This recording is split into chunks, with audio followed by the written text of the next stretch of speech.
Bienvenidos, queridos amigos, a esta nueva edición de este programa que se llama Marcando el Norte. Hacia arriba, profesor, el norte.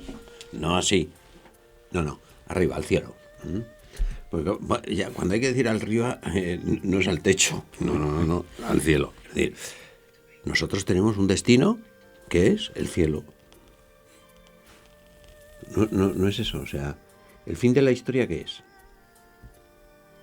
La salvación.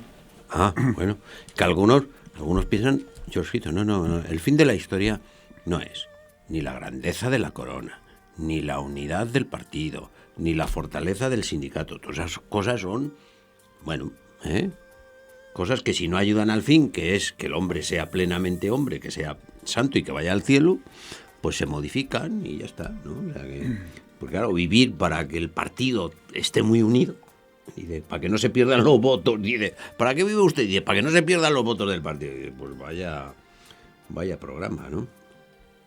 Marcando el norte. Otros que hagan lo que quieran. Estábamos con las matanzas de frailes de Madrid. Uh-huh. Y decíamos en el último momento que eso no se había quedado en Madrid, que eso no había sido un acontecimiento aislado, porque yo traía a coalición lo que había dicho el catedrático Carlos Corona en sus estudios, que toda revolución tiene plan, elaboración y objeto. Usted decía que eso se tramó en las logias. ¿Dónde ha leído usted eso? Menéndez Pelayo, Historia de los heterodoxos españoles, libro 8, capítulo 1. Toma ya. Tome cita. ¿Y qué decía ahí, don Marcelino? Dice textualmente: nadie sabe o nadie quiere reconocer cuál era la composición de las logias en 1834, pero en la conciencia de todos está que aquello se organizó en ellas. Y se refería, por supuesto, a la matanza de frailes. Y añade: así lo reconoció Martínez de la Rosa antes de morir. Y yo decía en el programa anterior, y Martínez de la Rosa sabía muy bien de lo que hablaba, porque él mismo estaba en el Supremo Consejo de grado 33. Es decir, órgano rector de la masonería. Ya, es que de una obediencia masónica. Es que toda esta revolución, que culmina en el verano del año 35, porque las matanzas de Madrid, una vez que con el mismo procedimiento, se producen en 3 ocasiones en Zaragoza, en Reus y en Barcelona. Y eso acaba con lo que se conoce como la Revolución Justista del año 1835, que trae al poder a Mendizábal. Bueno, de que todas las revoluciones tienen plan, elaboración y objeto, estoy convencido, le doy la razón al profesor Corona. Pero que estas matanzas tenían plan, elaboración y objeto, no me cabe ninguna duda. Dice, ¿por qué? Dice, pues porque hay pruebas. Miren, en Barcelona había un órgano que era el segundo periódico del Partido Progresista. En España funcionan 2 partidos, el Partido Moderado y el Partido Progresista. Si bien entonces todavía no se le conoce como Partido Progresista. El nombre se lo pone un tal Olózaga. Olózaga es el inventor de esta historia. Y el órgano del sector más radical de los liberales en Madrid es el Eco del Comercio. Pero el segundo periódico que se edita en Barcelona se llama El Catalán. Y lo sé porque lo dirigía un señor sobre el que yo he estudiado. Una tesis nada menos. Bueno, pues en el número 122 del Catalán, publicado el 2 de mayo de 1835, este periódico publica una letrilla. Dice letrilla. Además estos eran muy curses, y entonces hacían un banquete, todo lo celebraban con banquetes, y al final sacaban un papelito y leían iba a decir una poesía, unos ripios rimaos, que es distinto que la poesía. Bueno, pues este publica una poesía, una letrilla, que empieza: mal van las cosas, muy mal que van. Y entonces, como no encuentra rima, en la siguiente línea pone tran. Entonces, no se ría usted, mire, tran. Muy inspirado, muy inspirado. ¿Qué es un gobierno de hombres de bien? Tren. O sea, tran, tren, tron, o sea, la rima como está... Como se pueda, sí. Como se pueda. Bueno, 25 de mayo de 1835. Le voy a leer una de las estrofas. Guerra en los montes es mucho afán. Tran. Bueno, vamos a evitarle ya los tran y las todo. tran a los espectadores que nos merecen un respeto de... Sobran soldados en el Bagdán. Es decir, no vayan ustedes a hacer la guerra a los carlistas. Déjense usted de historia. Pero no. No. Sobran soldados en el Bagdán. Antes de combatir a los carlistas, el cuello caiga a cercén del indefenso fraile Mostén. ¿Más claro? O sea, antes de hacer la guerra a los carlistas, vamos a cortarle el cuello a los frailes. Claro, ¿para qué mandarlos al norte, verdad? Si acabando con las comunidades religiosas se ganaba la guerra. Entonces, 25 de mayo. Y el 25 de julio se celebra una corrida de toros en Barcelona. La ganadería es de Zalduendo, que es un ganadero navarro. Y el último toro se llama El Estudiante. Y no sale bueno, el estudiante no embiste, mire usted por dónde. Y como no embiste el estudiante, pues la gente se enfada.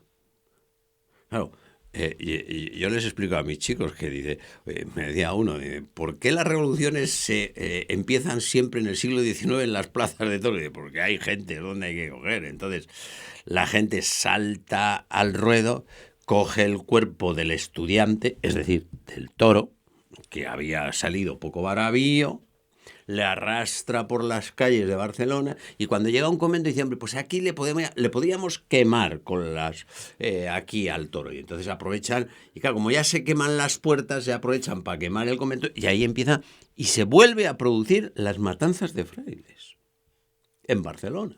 Cualquier pretexto era bueno, claro.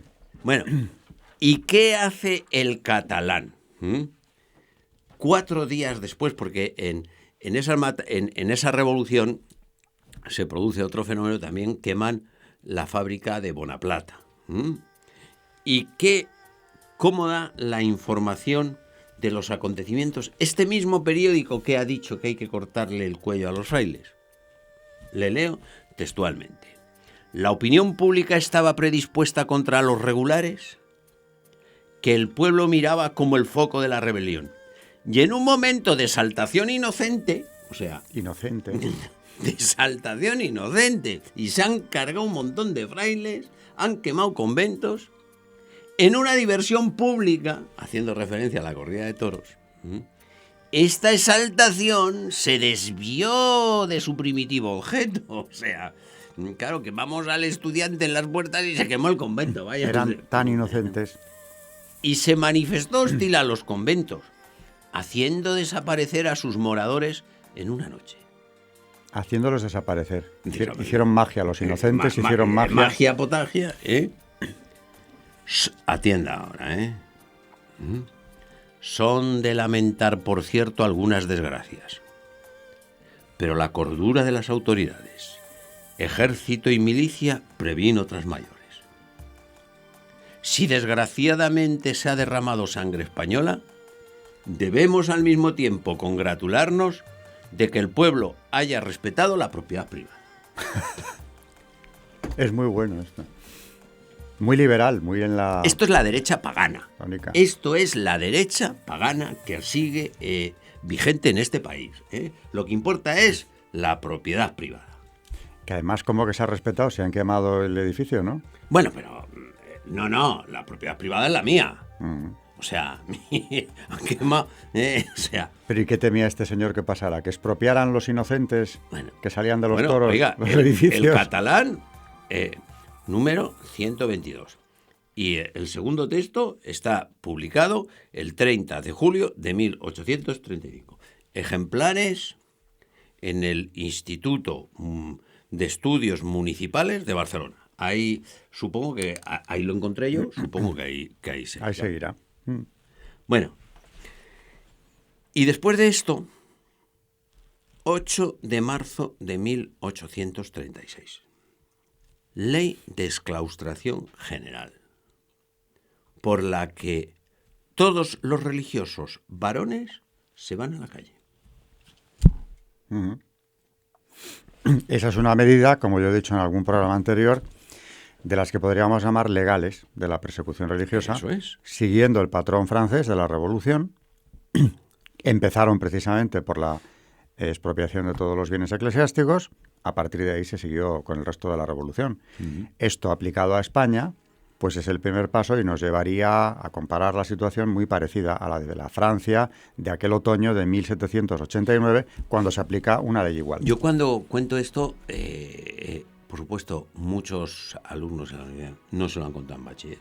Es decir, mucha gente en España no lo sabe, porque claro, como España ha sido católica, piensan que aquí ha estado rezando el rosario todos los gobiernos. Yo les digo, todo el patrimonio de la Iglesia, el del siglo XX, ¿no?, es un patrimonio a base de donaciones de particulares, de fieles, porque no quedó nada. Claro. Del inmenso patrimonio que tenía la Iglesia en España. Pero fíjese la medida. De la noche a la mañana, 29.000, que se dice pronto, religiosos, a la calle.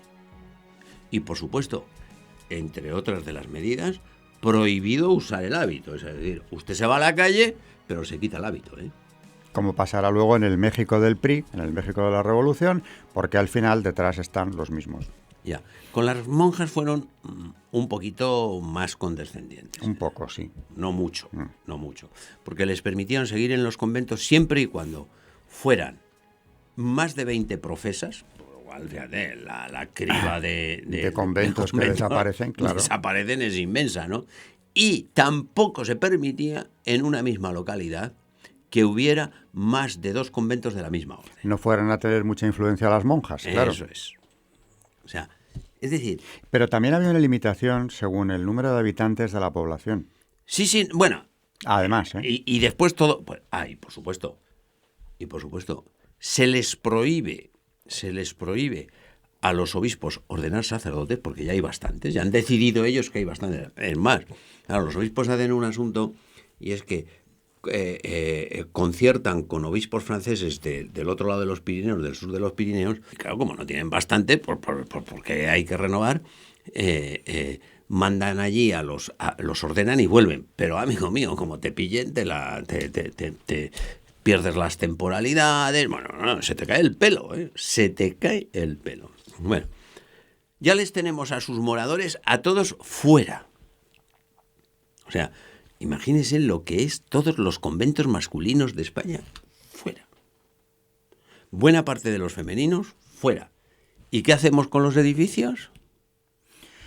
Bueno, pues como en la Francia revolucionaria, que se convirtieron los conventos de París en la sede de los clubs que hacían la revolución, como los jacobinos, que se llamaban así por el convento de San Jaime, que es donde se instalaron. Los edificios, menudos negocios. Y eso lo conoce usted muy bien. Menudos negocios con los edificios. Solares, muchas veces, que se utilizan para especular con el terreno en las grandes capitales como Madrid. Pero antes de continuar, ¿quién pone ese decreto? Usted ha mencionado al ínclito Mendizábal, el de la desamortización, que pasará a la historia con ese nombre por siempre.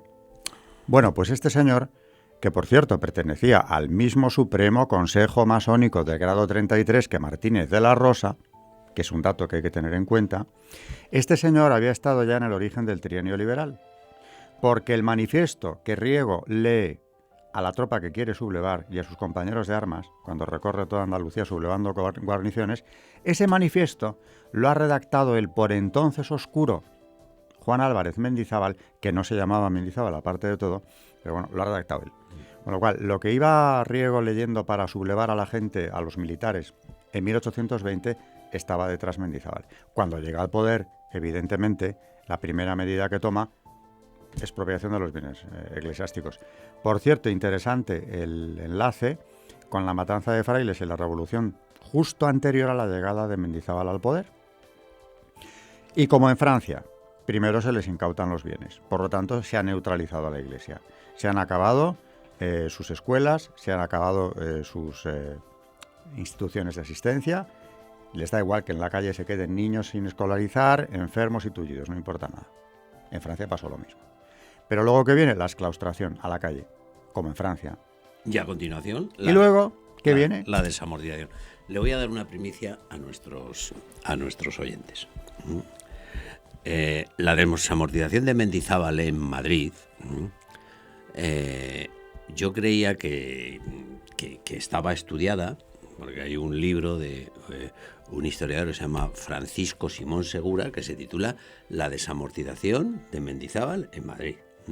Y efectivamente ahí se cuentan cosas, pero este libro está hecho con los datos del Boletín de Ventas de Bienes Nacionales, que era donde se tenían que publicar los nombres de los que se quedaban con las subastas, porque el sistema es el siguiente. El Estado se queda con el convento y con todas sus propiedades y después las va subastando, y el dinero que saca, pues para el Estado. Y la obligación que tiene es que hay que publicar el nombre de quien se queda, de quien gana la subasta, y con eso es con lo que trabaja Francisco Simón Segura. Pero mira por dónde. El otro día lo busco, y lo acabo encontrando, el registro de los conventos y según las escrituras de los protocolos notariales, donde ahí tiene que figurar el verdadero convento. Entonces, descubro que los nombres que se han publicado en el Boletín de Ventas de Bienes Nacionales son hombres de paja. Porque lo que yo me encuentro en el registro son los nombres de ¿quién? De Mendizábal, que se queda con uno de los mejores conventos, de Cangargüelles, de mesoneros romanos, o sea, todos los nombres del liberalismo han trincado. Mataban dos pájaros de un tiro, porque por una parte su ideología quedaba cumplida en el sentido de que la Iglesia se desmantelaba y de paso hacía Pero un esto negocio... es una primicia, ¿eh? Sí. La revolución de Mendizábal, al primero que beneficia es al señor Mendizábal y sus amiguetes. Es curioso porque además la desamortización se ha vendido también como... Una modernización de España. Eso es. Me lo decía alguien hace poco. Eso es. Sí, modernización del bolsillo del señor Mendizábal y sus elementos. No, pero aparte, aunque no se hubieran lucrado todos ellos, que se lucraron. lucraron. Es que aunque no hubiera sido así, de verdad que alguien me explique qué tuvo de positivo. Prescindamos de la Iglesia. ¿La desamortización para la economía española supuso algún beneficio? Ninguno. Sí, supuso una consecuencia, y es que como se desamortizaron muchas propiedades rústicas que tenían las órdenes religiosas para generar rentas, los nuevos propietarios que las adquirieron atornillaron a los rentistas, les exigieron un pago por la utilización de esas tierras desorbitadas, y eso explica que el anarquismo en España, en lugar de ser urbano, fundamentalmente urbano, sea agrario. Porque claro, la gente ahí sí que empezó a ser esclavo de la tierra. Pero fíjese el sectarismo de esta gente, porque claro, por debajo de las normas de la desamortización están las instrucciones, que yo me las he leído.